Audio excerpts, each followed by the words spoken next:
Praise the Lord. मेरा नाम John Stevenson. आप लोगों के लिए सुसमाचार लेके आता हूँ। परमेश्वर की दया और करुणा से आज जो सुसमाचार आया है, हमें किस तरह हमारे बैरी शैतान के सामने खड़े रहना है, ये चीज प्रभु आज हमें वचनों के द्वारा सिखाते हैं। कई बार हमारे जीवन के अंदर ऐसी परिस्थिति आती है कि हम हार जाते हैं। बाइबल कहती है पौलुस के द्वारा कि हमारा शरीर हमारी आत्मा से आपस में लड़ता रहता है। शरीर और आत्मा दोनों एक दूसरे के विरोधी हैं।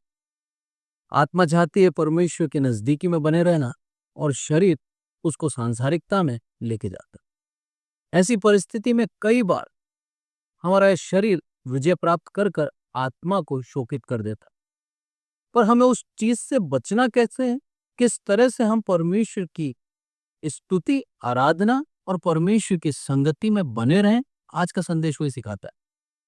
आज हम देखते हैं इफिसियों और उसका 6वां अध्याय और 10वीं आयत। उसके अंदर क्या लिखा है? इसीलिए प्रभु में और उसकी शक्ति के प्रभाव में बलवंत बनो। हमें ताकतवर बनना है परमेश्वर की शक्ति के प्रभाव के अंदर। हम जब तक हमारे जीवन के अंदर ताकतवर नहीं रहेंगे, तब तक हम उस शैतान की शक्तियों के सामने हार सकते हैं। आइए छोटी सी प्रार्थना करें, उसके बाद संदेश में जाएंगे।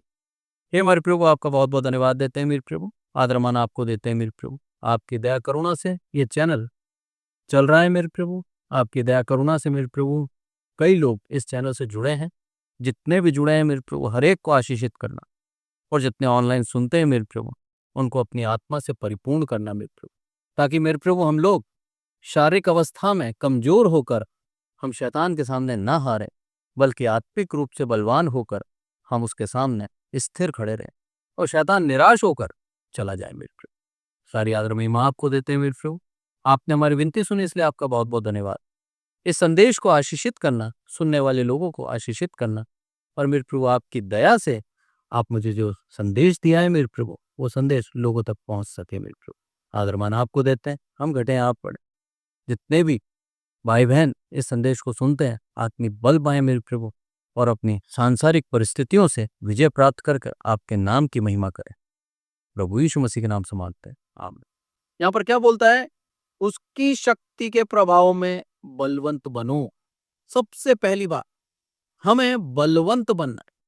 पौलुस अपने वचन में कहता है, मैं शारीरिक रूप से निर्बल हूं, बोला, पर मेरी ये निर्बलता मैं घमंड करता हूं, क्योंकि मेरे प्रभु इसी निर्बलता में अपनी सामर्थ प्रकट करता है।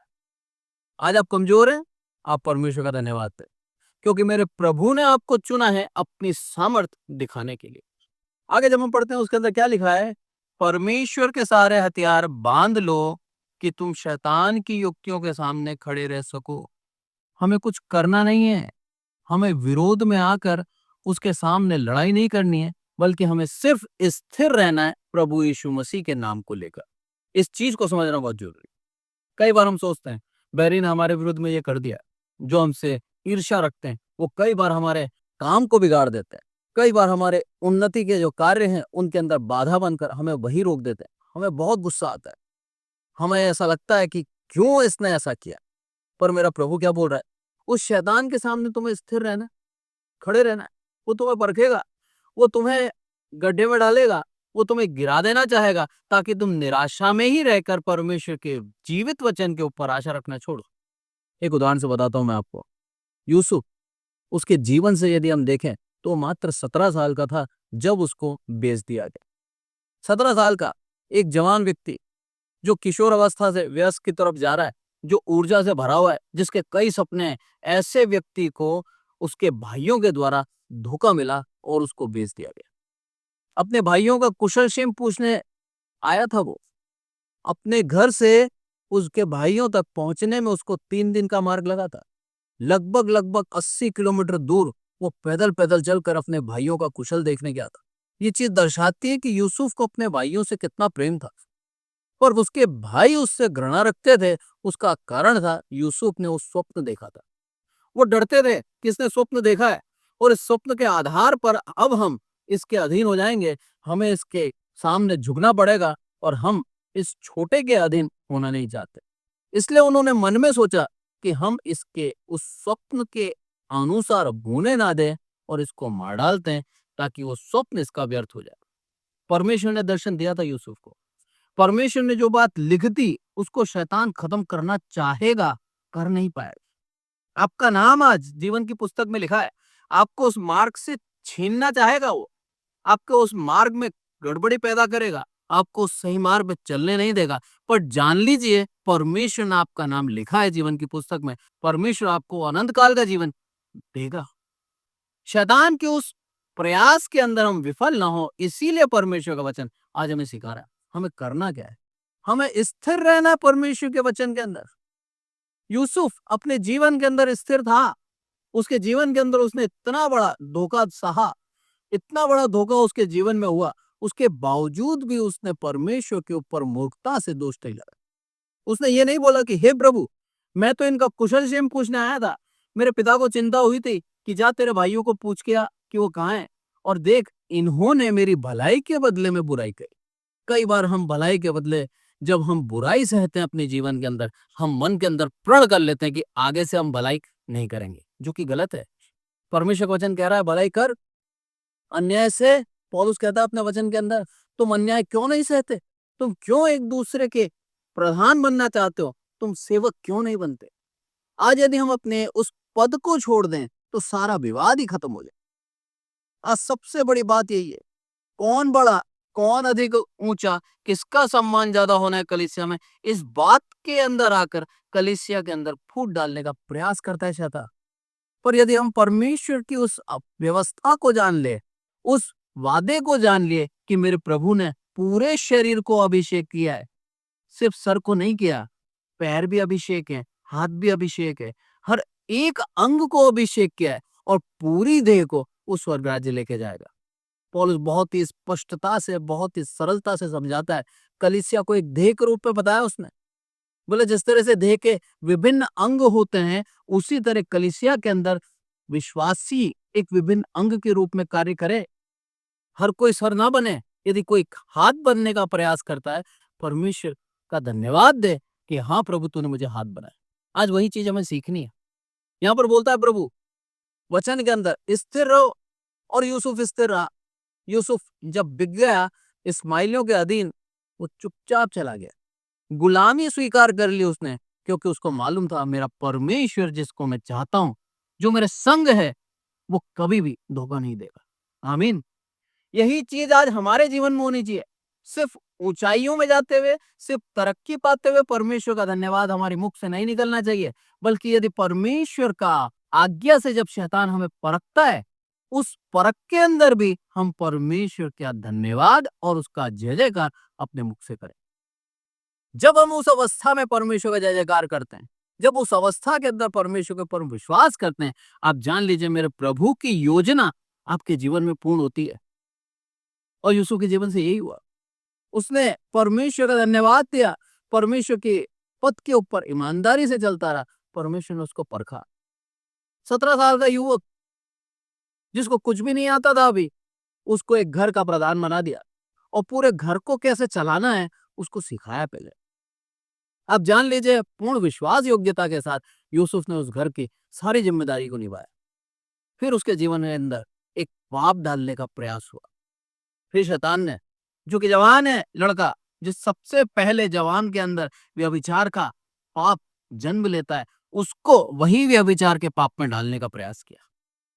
यूसुफ ने अपने दामन को बचाकर वहां से भागा और उसके ऊपर आरोप लगा, झूठा आरोप, और उसको जेल में जाना पड़ा। देख लीजिए आप, संतान है, अपने पिता का प्रिय है, बहुत ही खास था, उसको रंगीन अंगरखे पहनने को मिलते थे, लाडला था।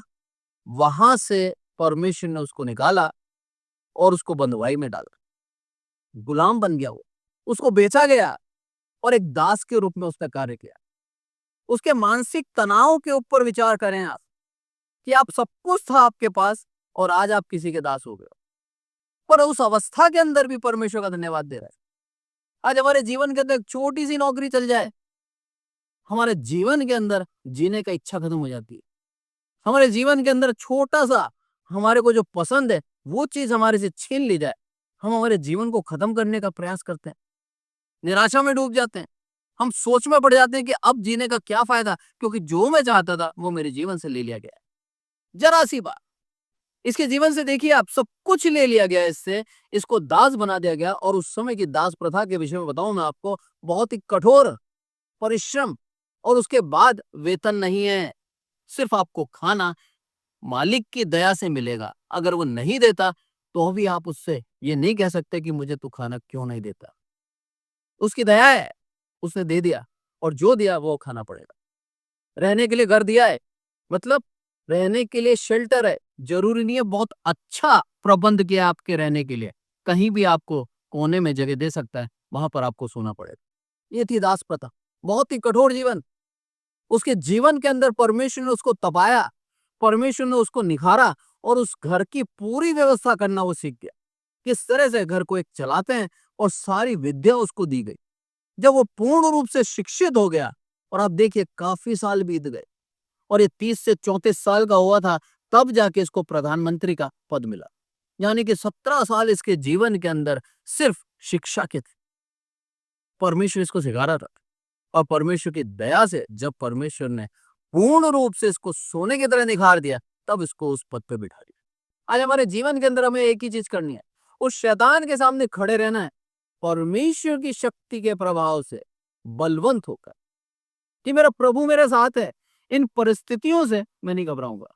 मेरे जीवन से सब कुछ छीन लिया था शैतान, कोई बात नहीं, मेरा परमेश्वर मेरे साथ है, इस चीज का विश्वास मुझे जीवित रखेगा। अब आपको बताता हूं मैं किस तरह से शैतान हमारे जीवन के अंदर दोष लगाता है। रेवलेशन और उसका 12 का 10, यहाँ पे लिखा है, फिर मैंने स्वर्ग से ये बड़ा शब्द आते सुना, अब हमारे परमेश्वर का उद्धार, सामर्थ और राज्य और उसकी महिमा का अधिकार प्रकट हुआ है, क्योंकि हमारे भाइयों पर दोष लगाने वाला, जो रात दिन हमारे परमेश्वर के सामने उन पर दोष लगाया करता था, गिरा दिया गया है। मतलब शैतान हमारे उन कामों को लेकर मेरे परमेश्वर के पास जाकर हमें दोषी साबित करता है, और ये दोष हमें परमेश्वर से दूर करता है। इसीलिए दानियल के समय के अंदर जब दारा राजा भाग के गया, और भाग के सुबह पूछता है कि हे दानियल, क्या तेरे परमेश्वर ने तुझे बचाया? तब दानियल ने सबसे पहले क्या बोला, हे दारा राजा, मैं तेरी दृष्टि में और मेरे परमेश्वर के दृष्टि में निर्दोष ठहरा। उसे मालूम था शैतान दोषी ठहराता है, और मेरे प्रभु की दया से मैं निर्दोष ठहरा। आज आपको और मुझे वही निर्दोषता को हासिल करना है। आपके जीवन के अंदर ऐसे समय आएंगे जब आप दोषी हो सकते हो, और उस दोष से बचने के लिए उन अपराधों को ना करके हम निर्दोष बनने का प्रयास करें, क्योंकि मेरे प्रभु की नजदीकी में पवित्र और निर्दोष और निष्कलंक ही उपस्थित हो सकता है। आज आपको वही निर्दोषता हासिल करनी है, तब जाके आपके ऊपर शैतान का कोई वार नहीं चलेगा, क्योंकि जब हम दोषी होते हैं तब हमारे ऊपर उसका वार चलता है।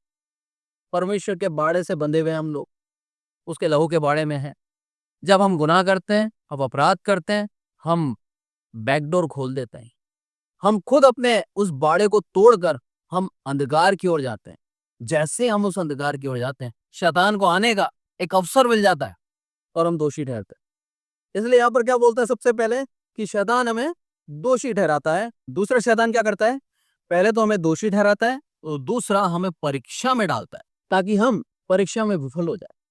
लिखा है यहाँ पर, पहला थिस्सलुनीके 3:5, इस कारण जब मुझसे और न रहा गया, तो तुम्हारे विश्वास का हाल जानने के लिए भेजा, कि कहीं ऐसा ना हो कि परीक्षा करने वाले ने तुम्हारी परीक्षा की हो और हमारा परिश्रम व्यर्थ हो जाए। प्रभु यीशु मसीह की भी परीक्षा की गई थी। उसके विषय में यदि देखें तो हम मत्ती 4 और उसका 1, तब आत्मा यीशु को जंगल में ले गया, जहां इब्लिस ने उसकी परीक्षा की। आमीन। परीक्षा आपके जीवन के अंदर आपके विश्वास को या तो बढ़ा देती है, उस परीक्षा के अंदर विफल हो गए तो आपके विश्वास से आपको दूर कर देती है।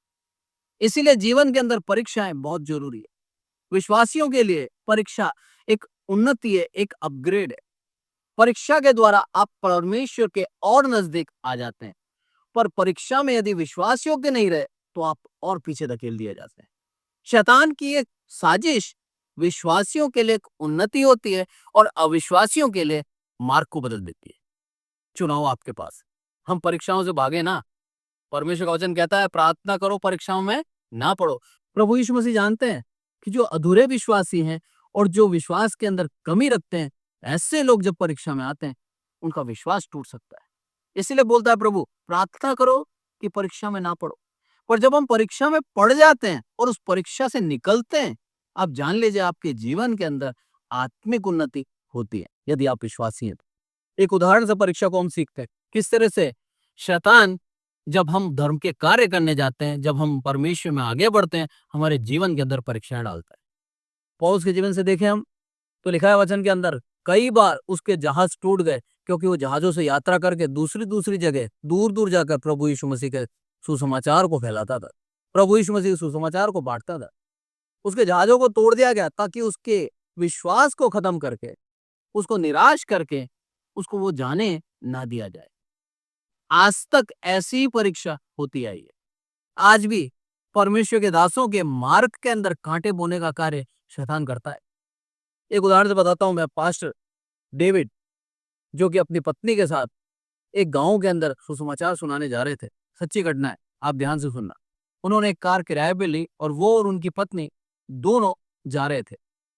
सुनसान इलाका है, पहाड़ी देश, आसपास जंगल ही जंगल, पर उनको जाना है, सुसमाचार सुनाना है। और उनके अंदर वो परमेश्वर ने बोझ दिया कि तुझे इस ऐसे गांव के अंदर जाना है जहां पर सुसमाचार अभी तक नहीं पहुंचा है। और वो जा रहे हैं, और ऐसे में हुआ क्या, उनकी गाड़ी का टायर पंचर हो गया। अब परिस्थिति देखिए आप, उनको वहां की रीजनल लैंग्वेज नहीं मालूम, और ऐसे में वो करें तो करे क्या। उन्होंने अपनी पत्नी से बोला, हिम्मत रख, मैं गाड़ी साइड में करता हूँ और इसकी स्टेपनी बदलने का प्रयास करता हूँ। तो जैसे ही उन्होंने जैक निकाला और स्टेपनी के लिए जैक को जब चढ़ा रहे थे, तो जैक एक जगह आकर उसकी चूड़ियां जो जैक की होती वो टूटी हुई थी और वो जैक ऊपर नहीं जा रहा। इनकी अवस्था, शारीरिक अवस्था निर्बल है, ये उस ताकत के साथ जैक को नहीं चढ़ा सकते। इन्होंने प्रार्थना करी, हे प्रभु, तेरे कार्य के लिए जा रहा हूं और तेरी इच्छा मेरे जीवन में पूरी हो, तू ही मदद भेज। प्रार्थना कर रहे 1 या 2 मिनट, एक कार आगे रुकती है और व्यक्ति उतरता है और बोलता है कि मैं तुम्हारी क्या मदद कर सकता हूँ। परमेश्वर की दया देखिए आप। जब वो व्यक्ति उस कार में से उतरा तो उसने बोला कि मैं अब भी टायर में हवा भरने की मशीन मार्केट से खरीद के ला रहा हूँ और मैं आपके टायर में हवा भर देता हूँ, आपका काम हो जाएगा। पर जैसे ही उन्होंने हवा भरना चालू करी, पता लगा टायर के अंदर बड़ा छेद हो चुका है। अब वो हवा भरने से बात नहीं बनेगी। इस व्यक्ति ने भी जैक चलाने की कोशिश करी पर नहीं हो पाया। इधर में एक और व्यक्ति आया, उस व्यक्ति को इनकी भाषा बिल्कुल नहीं आती। मध्य में आया था जो आदमी, उसने इसको समझाया और बोला कि इनका टायर में हवा नहीं है और हमें इसका टायर बदलना है। उस व्यक्ति जो कि एक बॉडी बिल्डर था, वो आया और उसने अपनी ताकत के साथ जैक को पूरा चढ़ा दिया। जैसे उसने टायर लगाया, उस स्टेपनी के अंदर हवा नहीं थी। पास्टर डेविड को मालूम नहीं था कि उस स्टेपनी में हवा नहीं है। वो स्टेपनी को यूं ही लगाकर सोच रहे थे कि मैं चेंज करके चला जाऊंगा, पर मेरे परमेश्वर को मालूम था उस स्टेपनी में हवा नहीं है। इसलिए उस व्यक्ति को भेजा, बोला जा और खरीद, और मेरे दास के टायर में हवा नहीं है, इसीलिए इस मशीन को खरीद कर उसके काम आ। हमें नहीं मालूम हमारी क्या जरूरतें हैं, पर मेरे प्रभु को हमारी हर एक जरूरत के बारे में मालूम है। ये चीज सीखते हैं हम। शैतान ने उस परीक्षा में डाला कि वो निराश होकर उस जंगल में फंसकर पूर्ण रूप से निराश हो जाएं और परमेश्वर के कार्य करने के लिए दोबारा उस जगह न जाए। पर परमेश्वर ने योजना देखी आप, न केवल उस व्यक्ति को भेजा जो टायर बदल सकता था, बल्कि उस व्यक्ति को भी पहले से नियुक्त करा जो हवा भरने के लिए वो पंप मशीन लेके आया था। क्या परमेश्वर की दया। आपको नहीं मालूम आपकी क्या परिस्थितियां हैं, आपको कहां आकर उस वस्तु की आवश्यकता होगी, आपको नहीं मालूम, पर मेरे प्रभु ने पहले से ही उन आवश्यकताओं को पूर्ण कर दिया। एक और उदाहरण से बताता हूं मैं। जक्कई जिस पेड़ पे चढ़ रहा था, उस पेड़ को जक्कई ने नहीं उगाया था। उस पेड़ को काफी साल पहले किसी ने उगाया था ताकि जक्कई उसके ऊपर चढ़कर यीशु का दीदार कर ले। आज आपको और मेरे जीवन के अंदर परमेश्वर सिखाता है कि हम परमेश्वर की ओर जब निगाह करते हैं तो किसी ना किसी को नियुक्त कर देता है प्रभु, ताकि हम उसके द्वारा परमेश्वर की नजदीकी में बढ़ जाएं, क्योंकि उसको मालूम है हमारी जरूरत क्या है। परीक्षाएं आएंगी जीवन के अंदर, पर हमें दृढ़ता से खड़े रहना है, क्योंकि उस प्रभु की शक्ति के प्रभाव में बलवंत होना है। जो शक्ति मेरे प्रभु ने दी है, और आज आप सबके जीवन में जितने भी इस सुसमाचार को सुन रहे हैं, आप जान लीजिए वो शक्ति का अनुभव आप करें, क्योंकि आपको परमेश्वर ने सेत में पवित्र आत्मा दी है। पहला हमने देखा दोष लगाता है, दूसरा हमने देखा हमें परीक्षा में डालता है, तीसरा एक और चीज देखते हैं हम कि हमें धोखा देने का प्रयास करता है। यूहन्ना और उसका 8:44, तुम अपने पिता शैतान से हो और अपने पिता की लालसाओं को पूरा करना चाहते हो। वह तो आरंभ से हत्यारा और सत्य पर स्थिर ना रहा, क्योंकि सत्य उसमें है ही नहीं। जब वह झूठ बोलता है तो अपने स्वभाव से झूठ बोलता है, और वह झूठा है वरन झूठ का पिता है। उसके अंदर सत्य है ही नहीं। जब वो झूठ बोलता है तो अपने स्वभाव से बोलता है, बाय नेचर झूठ है उसके अंदर। क्या बात है, किस तरह से प्रभु हमें सिखा रहा है कि वो शुरू से ही धोखा देता आया है और अंत तक धोखा ही देता रहेगा। एक उदाहरण से बताता हूं मैं आपको। जब एक मच्छी पकड़ते हैं ना, मच्छी, तब उसको पकड़ने के लिए सामने एक चम्मच बांधा जाता है जो चमकीला होता है, और उसको जब फेंका जाता है और जब धीरे धीरे डोरी को खींचा जाता है तो चम्मच तेजी से घूमता है पानी के अंदर, और उससे क्या होता है, प्रकाश की जब किरण पड़ती है उसके ऊपर, वो चम्मच चमकता है, और जो बड़ी मच्छी होती है वो भाग कर आती है उस चमकीली चीज को खाती है, और उसको खाने से वो मच्छी पकड़ाई में आ जाती है। इसलिए जितना जब अधिक चमक होगी उतनी ही जल्दी वो मच्छी पकड़ाई में आएगी। शैतान भी हमारे जीवन में यही कर रहा है। आज हमारे सांसारिक अभिलाषाओं की वो चमक हमारी आंखों में डाल रखी है, हम भटक जाते हैं, हम उसको पाने के लिए भागते हैं, और जब हम उसे पा लेते हैं हम कर्जे में फंस जाते। प्रभु हमें सिखा रहा है उस चमक से बचें। परमेश्वर हमें सिखा रहा है उस चमक से दूर हो जाएं और निगाह प्रभु की उस चमक पे करें जो चमक कभी खत्म नहीं होती। मूसा के विषय में यदि बताऊं मैं आपको, जब परमेश्वर से मिलने गया मूसा 40 दिन बाद जब नीचे उतरा तो उसके मुख से किरणें निकल रही थी, चमक रहा था वो।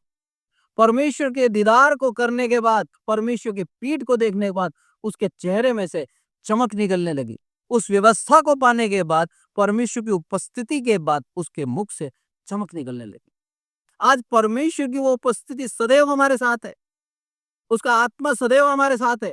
आपके मुख पर सदा की चमक बनी रहनी चाहिए, और वो चमक तभी हो सकती है जब आप उस आत्मा को प्रभावशाली करें, आत्मा की शक्ति में चलें, आत्मा की अगुवाई में चलें। आप जान लीजिए आपके मुख से भी वो सदा की चमक बनी रहेगी। ऐसी चमक के पीछे चलें जो कभी बुझती नहीं है। सांसारिक अभिलाषाओं के पीछे ना भागें जिसको पाकर हम दुखी हो जाते हैं। सबसे ज्यादा आत्महत्या क्यों होती है मालूम है आपको? आपके जीवन का लालच, सब कुछ पा लेने की इच्छा, और जब पा लेते हैं उसके बाद अब करें क्या, कैसे दोबारा चुकाएं, वो चीज हमारे समझ के बाहर हो जाए। सब कुछ पाने के लिए हम भागते हैं, हर एक चीज उधार ले लेते हैं, हर एक चीज के लिए कर्जा करने को तैयार है, लालच को पूर्ण करने के लिए सब कुछ बेचकर दांव पे लगा देते हैं, और मिलता कुछ नहीं है। जब सब कुछ खत्म हो जाता है तब हमारे जीवन के अंदर हमें लगता है अब मैं इसको दोबारा रिकवर नहीं कर सकता, और हम आत्महत्या कर लेते हैं। मैं बताता हूँ आपको, मेरे साथ मेरा एक मित्र पढ़ता था, क्लासमेट, पिछले साल उसकी मृत्यु की खबर आई। मुझे बड़ा सुन के शॉकिंग न्यूज लगा। मैंने एकदम से कैसे हो गया, बाद में पता लगा उसके ऊपर लाखों का कर्जा था। सोचता रह गया मैं, हमारा वो कर्जा हमें खत्म करने पे मजबूर कर दिया। ऐसे कई आपने भी सुने होंगे, कई केसेस आते हैं कि कर्जा बढ़ता गया बढ़ता गया बढ़ता गया, अंत में व्यक्ति को उस कर्जे को चुकाने का उपाय नहीं दिखा, इसलिए उसने अपने जीवन को खत्म कर दिया। उस सांसारिक चमक से बचें। वो मच्छी पकड़ तो लेती है उसको, उसको लगता है कि मैं खा जाऊंगी उसको, पर वो किसी का निवाला बन जाती। आज जब सांसारिक चमक के पीछे भागकर हम उसको पकड़ लेते हैं तो आप उस शैतान के फंदे में फंस गए जिससे प्रभु ने आपको निकाला था बाहर, और आप खुद वहां पर जाकर फंस गए। परमेश्वर की दया मांगे, माफी मांगे, परमेश्वर के सामने एक्सेप्ट करें, हाँ प्रभु मुझसे गलती हो गई, प्रभु आपको उसी समय क्षमा कर देगा, क्योंकि क्षमा कर चुका है 2000 साल पहले। अभी तो सिर्फ हमें अंगीकार करना, और मेरे प्रभु की दया ही है, जैसे ही हम मांगते हैं मेरा प्रभु हमें देता है। उसका कारण है, सुलेमान ने प्रार्थना करी थी, दूसरा इतिहास और उसका 6वां अध्याय पढ़े हम तो उसके अंदर प्रार्थना करी है उस प्रार्थना के अंदर क्या बोला उसने? हे प्रभु, तेरी प्रजा जब दुहाई दे तेरी प्रजा जब तेरे नाम को पुकारे और सच्चे दिल से गिड़गिड़ा कर विनती करे, तो जो देश तूने उनको दिया था, उनको जैसा का तैसा कर देना, उनकी परिस्थिति दोबारा वैसी कर देना। ये बहुत बड़ी प्रार्थना सुलेमान ने करी उस समय। आज तक उसकी उस प्रार्थना के अनुसार परमेश्वर करते आ रहे हैं। हम गलतियां करते हैं, गिर जाते हैं, जैसे ही हम प्रार्थना करते हैं, विनती करते हैं, हे प्रभु दोबारा मुझे स्थिर कर, मेरे प्रभु उस प्रार्थना के अनुसार उसको दोबारा स्थिर कर देते हैं। परमेश्वर की दया ही है। हमें स्थिर रहना है, क्योंकि हमारा बैरी हमें क्या करता है? दोषी साबित करता है। हमारा बैरी हमारे क्या करता है? हमारे जीवन में परीक्षाएं लाता है। हमारा बैरी हमारे लिए झूठ बोलता है, हमारे को धोखा देता है। ये इसके स्वभाव में, हमें उससे बचना है और हमें परमेश्वर के नाम के लिए स्थिर खड़ा रहे। एक और आयत देखें हम, दूसरा कुरिन्थियों और उसका 2:8। यहाँ पर क्या लिखा है? इस कारण मैं तुमसे विनती करता हूं कि उसको अपने प्रेम का प्रमाण दो। एक और बात जो शैतान हमारे जीवन में करता है, वो है विभाजन। हमारे जीवन के अंदर जब हम मसीह में बढ़ते जाते हैं, हम संगति करने लगते हैं और परमेश्वर के लोगों के साथ हम उठने बैठने लगते हैं, शैतान हमारे बीच में विभाजन डालता है। उस विभाजन के द्वारा हमारे आपसी प्रेम खत्म हो जाता है। यहाँ पर क्या लिखा है? इस कारण मैं तुमसे विनती करता हूं कि उसको अपने प्रेम का प्रमाण दो। तुम्हारे जीवन में वो आपसी प्रेम है, उसका प्रमाण तुम उसको दो। और हम प्रमाण कैसे देते हैं प्रेम का? एक दूसरे की सहकर। हम प्रमाण कैसे देते हैं प्रेम का? अपने इच्छाओं का बलिदान कर कर। यह है सच्चा प्रेम, कि प्रभु प्रभु तेरी इच्छा मेरे जीवन में पूरी हो और मैं मेरी इच्छाओं को खत्म करता हूं। ऐसा प्रेम यदि आपके जीवन में है मेरे प्रभु यीशु मसीह के लिए, आप जान लीजिए आपके जीवन में वो विभाजन कभी नहीं आ सकता। एक उदाहरण से बताता हूं मैं आपको। जब प्रभु यीशु मसीह का स्वर्गारोहण हो गया और सारे चेले एक साथ मिलकर प्रार्थना निवेदन करने लगे, परमेश्वर की दया से पेंतीकोस्त के दिन 3,000 लोग प्रभु में आए। सब लोग एकत्रित होने लगे, पर हुआ क्या? वहां पर विभाजन आ गया और जो कल्चर में अलग अलग थे, उन लोगों के अंदर वाद विवाद होने लगा कि साहब हमें खाने को नहीं पूजा जाता, इनको खाना दे दिया जाता है। तब मेरे प्रभु ने 7 लोगों को वहां पर चुना था, जिसमें से एक स्तिफानुस भी था। यहां पर हमें देखना है कि उस समय भी विभाजन था, आज भी कलीसियाओं के अंदर विभाजन, आज भी कलीसियाओं के अंदर यही विभाजन शैतान डाल रहा है।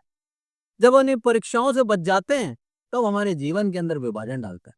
उस विभाजन में अगर कई बार हम कलीसिया से अलग हो जाते हैं और शैतान चाहता है हमें अलग कर देना, क्योंकि वो जानता है जब अकेले रहेंगे, अलग रहेंगे, हमें आसानी से निराश कर सकता है।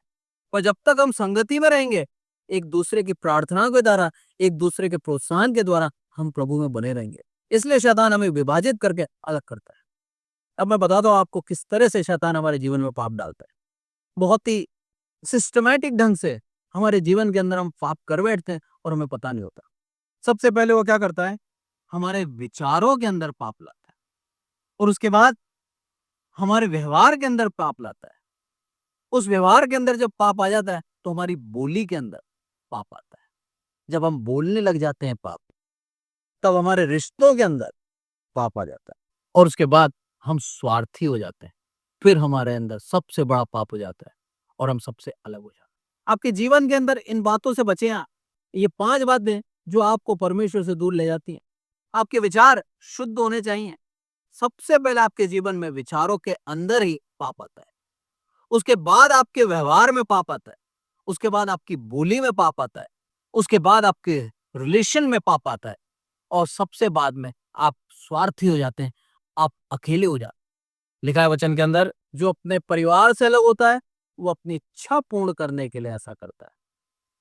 आप अपनी इच्छा पूर्ण करने के लिए ना करें, परमेश्वर की इच्छा के अनुसार चलें और परमेश्वर के जन बनकर, उसके विश्वासी बनकर, परमेश्वर के शक्ति के प्रभाव में शैतान के सामने स्थिर खड़ा रहे।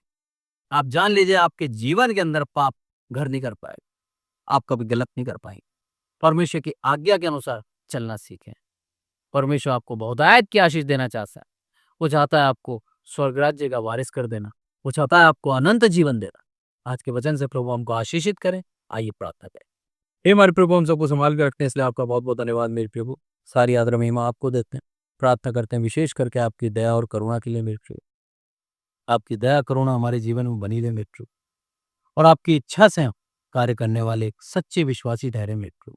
शैतान चाहता है हमें खत्म कर देना, शैतान चाहता है हमारे ऊपर दोष लगाना, हमें परीक्षा में डालना, हमको धोखा देता है मेरे प्रभु, हमको विभाजित करता है मेरे प्रभु।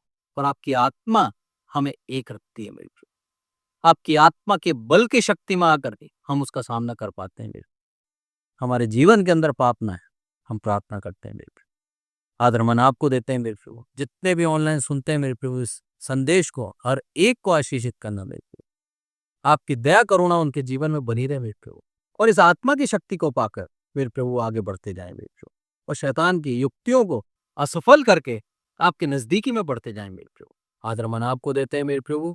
ऐसा कोई व्यक्ति नहीं है जो आपके नजदीकी में बढ़ना चाहता हो और शैतान उसका विरोधी ना हो मेरे प्रभु। उदाहरण से भरी पड़ी है बाइबल मेरे प्रभु। हर एक आपके दास को उसने तंग करा, परेशान किया, उसके विश्वास को खा जाना चाहा मेरे प्रभु, और आपकी दया और करुणा से और आपकी आत्मा के प्रभाव से आपका विश्वास ही आपके विश्वास में बना रहा मेरे। आज वही आत्मा का दान हम मांगते हैं मेरे प्रभु, जो आपने हमें दिया है मेरे प्रभु उदारता से। उसी आत्मा के अगुवाई में हम चले, और मेरे प्रभु शैतान की युक्तियों को असफल करते हुए, निष्फल करते हुए हम मेरे प्रभु आपके मार्ग में स्थिर खड़े रहे मेरे। आपकी आज्ञाओं के अनुसार चलने वाले एक सच्चे विश्वासी ठहरे मेरे प्रभु। सारी आदर महिमा आपको देते हैं मेरे प्रभु। आपने हमारी विनती सुनी, इसलिए आपका बहुत बहुत धन्यवाद। प्रभु यीशु मसीह के नाम से मांगते हैं, आमीन। और अब हमारे प्रभु यीशु मसीह का अनुग्रह, पिता परमेश्वर का प्रेम, पवित्र आत्मा की सहभागिता हम में से प्रत्येक के जीवन के अंत तक होती रहे, आमीन। Praise the Lord. Thank you so much.